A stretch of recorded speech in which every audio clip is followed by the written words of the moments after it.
Hi friends, ఈరోజు BP గురించి చెప్పుకుందాం. అందరూ వినాలని కోరుకుంటున్నాను. రక్తనాళాల్లో ప్రవహిస్తున్న రక్తనాళాలపైన ఎగ్జర్ట్ చేస్తున్న ప్రెషర్ని బీపీ లేదా బ్లడ్ ప్రెషర్ అని అంటాం. ఇది ఎలా అంటే, మన ఇంట్లో పైప్స్ ఉంటాయి. పైప్స్లో వాటర్ కంటిన్యూస్గా పోతూ ఉంటుంది. ఈ పైప్స్ పైన వాటర్ ఎగ్జర్ట్ చేస్తున్న ప్రెషర్ని లాటరల్ ప్రెషర్ అంటాం. అదేవిధంగా రక్తనాళాలపైన ఎగ్జర్ట్ చేస్తున్న ప్రెషర్ని బీపీ అని అంటాం. సో మనందరికీ బీపీ ఉంటుంది. అయితే మన ఇంట్లో పైప్స్ ఒక 10 ఏళ్ళకో 20 ఏళ్ళకో పాడైపోతాయి. అప్పుడు కొత్త పైప్స్ వేయించుకుంటూ ఉంటాం. అదేవిధంగా మన రక్తనాళాలు ఒక 40 ఏళ్ళు వచ్చేటప్పటికి కాంప్లెయిన్స్ కోల్పోతాయి, అంటే గట్టి పడిపోతాయి అని చెప్పేసి అంటాం. అయితే వీటిని మనం మార్చలేం కదా. సో మనందరికీ 40 ఏళ్ళు వచ్చేటప్పటికి బీపీ పెరుగుతుంది. సో బీపీకి ప్రధాన శత్రువు వయస్సు. సో 20 ఏళ్ళకి చెక్ చేయించుకున్న బీపీకి 40 ఏళ్ళకి చెక్ చేయించుకున్న బీపీకి చాలా డిఫరెన్స్ ఉంటుంది అని చెప్పేసి అంటాం. రెండో ప్రధాన శత్రువు ఉప్పు. రక్తనాళాల్లో ఉప్పు పేరుకోవడం వల్ల బీపీ పెరుగుతుందని చెప్పేసి అంటాం. ఇది అందరికీ జరగదు. కొంతమందికి జెనెటిక్గా ఉప్పు ఎక్కువగా రీటైన్ అవుతూ ఉంటుంది. సో అందుకే పేషెంట్స్ చాలామంది, నేను పెద్దగా ఉప్పు తీసుకోను సార్, అయినా కానీ బీపీ పెరిగిపోతుంది ఏంటి అని అడుగుతూ ఉంటారు. మూడోది కొవ్వు, లిపిడ్స్ అని చెప్పేసి అంటాం. రక్తనాళాల్లో కొవ్వు పేరుకోవడం వల్ల అవి గట్టిపడిపోతూ ఉంటాయి. సో బీపీ ఉన్న ప్రతి పేషెంట్ కూడా లిపిడ్ ప్రొఫైల్ చేయించుకోవాలి అని అంటూ ఉంటాం. సో చాలామంది పేషెంట్స్ అడుగుతూ ఉంటారు, నార్మల్ బీపీ ఎంత అని చెప్పేసి 120/80 అని అంటూ ఉంటాం. అయితే హైపర్ టెన్షన్ అని ఎప్పుడు డయాగ్నోస్ చేస్తామంటే 140/90 దాటితే ఈ పేషెంట్కి హైపర్ టెన్షన్ ఉంది అంటూ ఉంటాం. ఇది 120/80కి 140/90కి మధ్యలో ఉన్న బీపీని ప్రీ హైపర్ టెన్షన్ అంటాం. వీళ్ళు నార్మల్ కాదు, అలాని హైపర్ టెన్సివ్ పేషెంట్స్ కాదు. అయితే 140/90 దాటిన తర్వాత దీన్ని స్టేజ్ 1 హైపర్ టెన్షన్ అంటాం. 160/100 దాటితే స్టేజ్ 2 హైపర్ టెన్షన్ అంటూ ఉంటాం. సో మీరు బీపీ ఎక్కువ ఉందా లేదా డయాగ్నోసిస్ చేయించుకున్న తర్వాత ఏ స్టేజ్లో ఉన్నారో తెలుసుకోవాలి. సో బీపీ పెరిగితే కొన్ని అవయవాలు ఎక్కువ డ్యామేజ్ అవుతూ ఉంటాయి. వీటిని టార్గెట్ ఆర్గాన్ డ్యామేజ్ అని చెప్పేసి అంటాం. ముఖ్యంగా హార్ట్ ఒకటి, బ్రెయిన్ ఒకటి, కిడ్నీస్ ఒకటి, కళ్ళల్లో ఉన్న రెటీనా ఒకటి. Hyper tensive cardiovascular disease, hyper tensive cerebrovascular disease, hyper tensive renal disease, hyper tensive retinal disease అని చెప్పేసి అంటాం. సో మీకు బీపీ ఉంది అని తెలుసుకున్న తర్వాత, ఏ స్టేజ్లో ఉన్నారో తెలుసుకున్న తర్వాత, ఏ ఆర్గాన్ డ్యామేజ్ అయింది, ఎంతవరకు డ్యామేజ్ అయింది అని చెప్పేసి కూడా కన్ఫర్మ్ చేయించుకోవాలి. సపోజ్ మీకు బీపీ ఎక్కువ ఉందని తెలిసిన తర్వాత హార్ట్కి సంబంధించి ఈసీజీ కానీ ఎక్కువ కానీ చేయించుకుంటూ ఉండాలి. కిడ్నీస్కి సంబంధించి కిడ్నీ ఫంక్షన్ టెస్ట్ చేయించుకుంటూ ఉండాలన్నమాట. అయితే ఈ బీపీ గురించి రూల్ ఆఫ్ హాఫ్స్ అని అంటాం. మనకి బీపీ పెరిగినట్టు తెలియదు. 100 మంది పేషెంట్స్లో ఒక 50 మందికి బీపీ ఉన్నట్టు తెలియదు. మిగతా 50 మందిలో అందులో సగం మందికి బీపీ ఉన్నట్టు తెలుసు, కానీ ట్రీట్మెంట్ చేయించుకోవటం లేదు.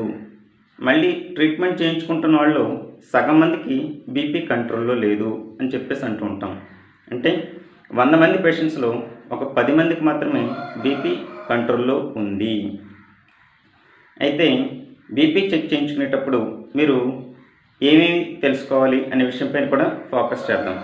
BP should not be measured with hands, it should be measured with heart అని చెప్పేసి అంటాం.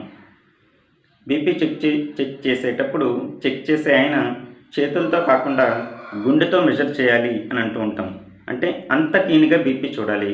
ఒక పేషెంట్కి పర్ఫెక్ట్గా బీపీ చూడగలిగితే ఆయనకి గతం ఏం జరిగింది, ఫ్యూచర్ ఏం జరగబోతుంది అనేది క్లియర్గా తెలిసిపోతుంది అని అంటూ ఉంటాం. బీపీ మెజర్ చేయడానికి మనకున్న ఎక్విప్మెంట్స్లో దీన్ని స్పిగ్మోమానోమీటర్స్ అని అంటూ ఉంటాం. ఈ రెండింటిని స్పిగ్మోమానోమీటర్స్ అంటాం, బీపీ మెజర్ చేసే ఎక్విప్మెంట్స్ని. అయితే దీన్ని మెర్క్యూరీ స్పిగ్మోమానోమీటర్ అంటాం, దీన్ని డిజిటల్ స్పిగ్మోమానోమీటర్ అని అంటూ ఉంటాం. ఈ 2 వాల్యూస్ ఒకేలా ఉండు, కొంచెం డిఫరెన్సెస్ ఉన్నాయి. వీటి గురించి తర్వాత చెప్పుకుందాం. అయితే ఈ మెర్క్యూరీ స్పిగ్మోమానోమీటర్ని గోల్డ్ స్టాండర్డ్ ఫర్ డయాగ్నోసిస్ అంటాం. అంటే ఒక పేషెంట్కి బీపీ ఉందో లేదో తెలుసుకోవడం కోసం ఫస్ట్ బాగా ఉపయోగపడేది ఈ మెర్క్యూరీ స్పిగ్మోమానోమీటర్.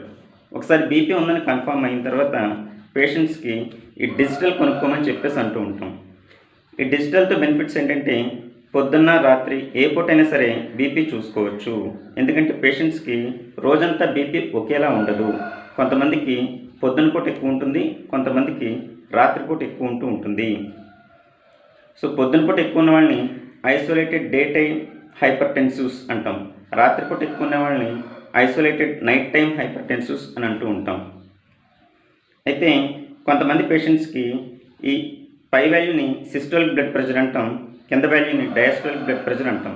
కొంతమందికి పై వాల్యూ మాత్రమే ఎక్కువ ఉంటుంది, వీళ్ళని ఐసోలేటెడ్ సిస్టోలిక్ హైపర్ టెన్సివ్స్ అంటాం.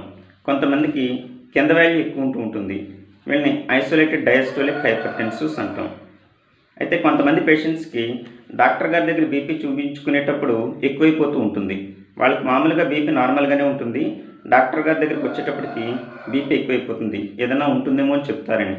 వీళ్ళని వైట్ కోట్ హైపర్ టెన్సివ్స్ అంటాం. అయితే కొంతమంది పేషెంట్స్కి డాక్టర్ గారి బీపీ చూస్తే తగ్గిపోతూ ఉంటుంది, వాళ్ళకి ఆల్రెడీ ఎక్కువ బీపీ ఉంటుంది, డాక్టర్ గారి బీపీ చెక్ చేసేటప్పుడు నార్మల్గా ఉంటుంది. వీళ్ళని మాస్క్డ్ హైపర్ టెన్సివ్స్ అంటాం. సో అలాంటి వాళ్ళని కనిపెట్టడం కోసం ఈ డిజిటల్ బాగా ఉపయోగపడుతుంది. సో మీరు ఇంటి దగ్గర బీపీ చెక్ చేసుకుని ఆ వాల్యూస్ కాగితం పైన రాసుకుని తీసుకురండి అని చెప్పేసి అంటూ ఉంటాం. అయితే కొంతమందికి పొద్దున్నే బీపీ ఎక్కువ ఉంటుంది, ఎర్లీ మార్నింగ్ హైపర్ టెన్సివ్స్ అంటాం. వాళ్ళకి కూడా ఈ డిజిటల్ స్పిగ్మోమానోమీటర్ చాలా ఉపయోగపడుతుందని చెప్పేసి అంటాం. ఎందుకంటే మా దగ్గరికి వచ్చేటప్పటికి ఏదో ఒక టైంలోనే పేషెంట్ వస్తారు. సో బీపీ చెక్ చేసేటప్పుడు కొన్ని పద్ధతులు ఫాలో అవ్వాలని చెప్పేసి అంటాం. పేషెంట్ టీ కానీ కాఫీ కానీ ఏమైనా తీసుకున్నాడా, లేదా అప్పుడే భోజనం చేసి వచ్చాడా, ఇలాంటివి ఏమైనా జరిగినప్పుడు కనీసం ఒక 5 నిమిషాలు గ్యాప్ ఇవ్వాలి బీపీ చూసేటప్పుడు అని అంటూ ఉంటాం. కొద్దిసేపు కంఫర్టబుల్గా కూర్చోమని, ఆ తర్వాత బీపీ చూస్తూ ఉంటాం. అయితే బీపీ చెక్ చేసేటప్పుడు ఏ టైంకి బీపీ చూసాం అనేది కూడా దాంట్లో రాయాలి అని అంటూ ఉంటాం. ఎందుకంటే పేషెంట్కి రోజు మొత్తంలో ఒకేలా బీపీ ఉండకపోవచ్చు. కొంతమందికి పొద్దున్న ఎక్కువ ఉంటుంది, కొంతమందికి నైట్ టైం ఎక్కువ ఉంటుంది. So timing of the day, BP measure చేసేటప్పుడు టైమింగ్ ఆఫ్ ది డే కూడా రాయాలి అని అంటూ ఉంటాం. రెండోది, పేషెంట్కి ఏ పొజిషన్లో బీపీ చూశారు, సిట్టింగ్ పొజిషన్లోనా, సుపైన్ పొజిషన్లోనా, స్టాండింగ్ పొజిషన్లోనా, అంటే పడుకోబెట్టి బీపీ చూసారా, కూర్చోబెట్టి బీపీ చూసారా అనేది కూడా ఆ రికార్డులో రాయాలి అని అంటూ ఉంటాం. తర్వాత పేషెంట్స్ అందరికీ ఈ హ్యాండ్ సర్కంఫరెన్స్ ఒకేలా ఉండదు. కొంతమందికి చేతులు లావుగా ఉంటాయి, కొంతమందికి చేతులు సన్నంగా ఉంటాయి. సో ఈ మెజరింగ్ టేప్తో బీపీ చూసే ముందు హ్యాండ్ సర్కంఫరెన్స్ చూడాలి అని అంటూ ఉంటాం. దీన్ని లెస్ దాన్ 25 సెంటీమీటర్సా, 25 to 35 సెంటీమీటర్సా, మోర్ దాన్ 35 సెంటీమీటర్సా అని చెప్పేసి డివైడ్ చేస్తాం. సపోజ్ పేషెంట్కి ఈ హ్యాండ్ సర్కంఫరెన్స్ 25 సెంటీమీటర్స్ కంటే తక్కువ ఉందనుకోండి, వాళ్ళకి వాడే కఫ్ 8 సెంటీమీటర్స్ కఫ్ వాడుతూ ఉంటాం. అదే 25 to 35 సెంటీమీటర్స్ మధ్యలో ఉందనుకోండి, 12 సెంటీమీటర్స్ కఫ్ వాడతాం. సో ఈ కఫ్ వాడతాం. అదే 35 సెంటీమీటర్స్ కంటే ఎక్కువ ఉంటే ఇంకా పెద్ద కఫ్ 16 సెంటీమీటర్స్ కఫ్ ఉంటుంది, ఆ కఫ్ వాడాలని చెప్పేసి అంటాం. సో బీపీ మెజర్ చేసేటప్పుడు ఏ టైంకి చూసారు, ఏ పొజిషన్లో చూసారు, అంతేకాకుండా హ్యాండ్ సర్కంఫరెన్స్ మెజర్ చేశారా, ఏ కఫ్ వాడారు అని చెప్పేసి అందులో రాయాలి అని అంటూ ఉంటాం.